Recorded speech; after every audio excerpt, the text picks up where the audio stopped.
जैसे ही आप महिंद्रा में एसयूवी लेने का प्लान करते हैं तो दो एसयूवी तुरंत दिमाग में आती है बजट के हिसाब से। एक है गजब सी स्कॉर्पियो एन और दूसरा आता है एक्सयूवी 700। इसके अलावा जो सिंपल स्कॉर्पियो क्लासिक है वो भी दिमाग में आता है, पर एक कंक्लूजन ये रहता है कि स्कॉर्पियो एन का स्टेबिलिटी, ड्राइव परफॉर्मेंस, सब चीज़ बेहतर है, तो क्यों ना उसे प्रेफर किया जाए। इसलिए मैं दो ऑप्शन ही आपको अभी कंपेयर करके बता रहा हूँ। अब जैसे दोनों में सवाल ये उठता है कि अगर आप बेस मॉडल लेना प्रेफर करते हैं बजट के हिसाब से, तो अभी जो 2024 में एक्सयूवी 700 की कीमत 14 लाख एक्स शोरूम से शुरू हो रही है। उसमें एमएक्स मॉडल मिल जो जा रहा है और जल्दी अवेलेबिलिटी है, तो क्या ये बेहतर होगा?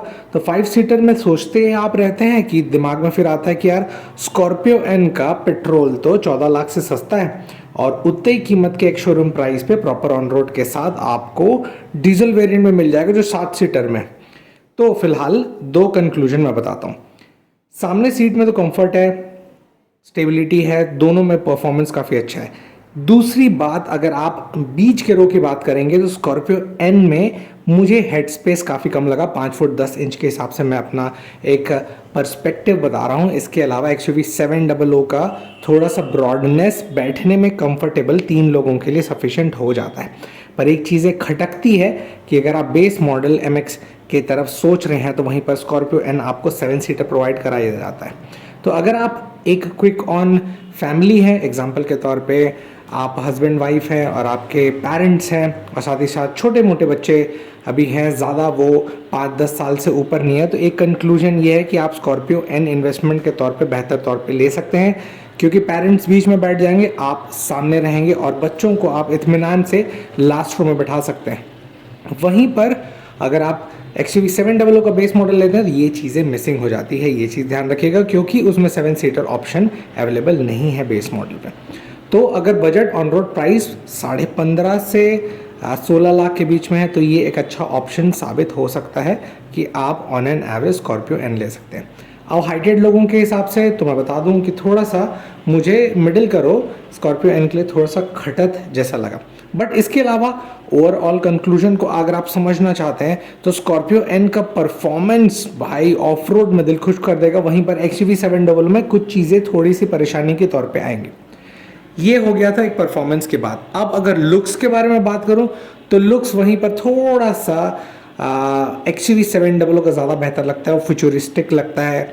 आप कह सकते हैं बुकिंग वाली गाड़ी नहीं लगती है, तो ये एक प्लस पॉइंट इस व्हीकल में हो जाता है। वहीं पर अगर आप एक्सयूवी 700 के अलावा स्कॉर्पियो एन लेते हैं तो थोड़ा सा वो बुकिंग वाली गाड़ी फील देता है। ये डिसीजन मेकिंग के लिए मुझे एक कंक्लूसिव पॉइंट दो हिसाब से मैं चाहता था कि आप लोग को बताऊं, तो आप बताइएगा कि दोनों में से आपको बेहतर कौन सा लगा। और थोड़ा सा एक क्विक ऑन रिव्यू मैं दे देता हूं, जिसमें मैं आपको दिखा रहा हूं स्कॉर्पियो एन का बेस मॉडल, और वहीं पर 2024 का अभी बेस मॉडल आया नहीं है क्योंकि अभी तुरंत प्रोडक्शन चालू हुआ है उसका, बट फिर भी मैं टॉप मॉडल से थोड़ा बहुत आपको वाकिफ़ करा देता हूँ। साइड और फ्रंट से इस स्कॉर्पियो एन का सबसे मिसिंग पार्ट यही है कि व्हील कैप, बट फिर भी अगर सामने से देख रहे होंगे तो पियानो ब्लैक फिनिश टच का ऐसा कोई ज़्यादा ज़रूरत भी नहीं है, क्योंकि ये ब्लैक में थोड़ा सा बेहतर लगती है। फ्रंट ग्रिल थोड़ा सा शांत हो जाता है, बस सेंटर में आपको महिंद्रा का लोगो दिया हुआ है। वहीं पर अगर आप ओवरऑल पैकेज देखेंगे तो इट्स लुक एब्सोल्युटली डिसेंट। पुराने वाले स्कॉर्पियो के कंपेयर में ये थोड़ा सा मुझे ज़्यादा स्टेबल बहुत सारे पैमाने पर लगा। तो सामने के लुक, अब थोड़ा सा मैं आपको इंटीरियर का भी झलक दिखा देता हूँ। और वहीं पर अगर मैं इंटीरियर की तरफ आऊँ तो इंटीरियर जो इसका बेस मॉडल है, जो कि Z2 वेरिएंट के नाम से जाना जाता है, उसमें क्या मिलेगा, तो ये जो लेदरेट फिनिश टच देख रहे हैं ना, जो मैं क्लोज से आपको दिखाता हूँ, ये थोड़ा सा प्रीमियम टच देता है। अदरवाइज ये प्लास्टिक ही है, बट साइड की तरफ हो मेन तो मुझे सेंटर में इसका ज़्यादा बेहतर लगा। और वहीं पर अगर मैं गाड़ी को चालू करता हूँ तो चालू होने के बाद सामने कुछ छोटा सा डिस्प्ले आपको जानकारी के लिए मिल जाता है। राइट साइड में कितने किलोमीटर में गाड़ी चल रही है, ये आरपीएम वगैरह सबके इन्फॉर्मेशन बताता है। यहाँ पर महिंद्रा का लाइट अप हुआ, और लाइट अप होने के बाद जो पहला वर्ड होता है एंड्रॉयड, थोड़ा सा स्लो तरीके से ये ऑन होता है, बट ऑन होने के बाद जो डिस्प्ले मिलता है ना, वो मैं अभी आपको दिखाता हूँ। फिलहाल जैसे यहाँ तब तक मैं ये बता देता हूँ कि आपको जो लुक है वो थोड़ा सा क्लासी ज़रूर लगेगा। एक पैमाने पे एक सटीक जो एक बेस मॉडल में मिलना चाहिए उससे ऊपर मिलता है। और यहाँ पर जैसे FM सेट है तो डिस्प्ले थोड़ा on an average it's good. तो ये है XUV 700 डार्क एडिशन। बहुत सारे समय से वेट कर रहे थे कि सामने क्या चेंजेस होने वाला है, साइड का अब कैसा व्हील कैप या कवर दिखने वाला है। तो मैं आपके लिए खूबसूरत सी ये गाड़ी लेकर आया हूँ। सबसे पहले फ्रंट से शुरुआत करूँ तो ये वाला भाग हेडलैम्प्स का सेटअप पे ऐसा कोई सच चेंजेस नहीं है, क्योंकि ये प्रॉपर सा जो LED फॉर्म का रिफ्लेक्शन लाइट है उसके साथ उन्होंने खिलवाड़ करने की नहीं सोची। चेंजेस क्या है वो यहाँ बताता हूँ। फ्रंट का जो ग्रिल देख रहे हैं ना, इस पे क्या रहता था कि बीच वाले पे हल्का सा सिल्वरिश या क्रोम इनपुट रहता था, पर इस डार्क एडिशन में इन्होंने क्या किया है कि सबसे पहले अब बीच वाले भाग को पियानो ब्लैक कर दिए, जिसके कारण पूरा एक ग्लेंस पे आपको सिर्फ और सिर्फ ब्लैकिश फॉर्म में मिलता है।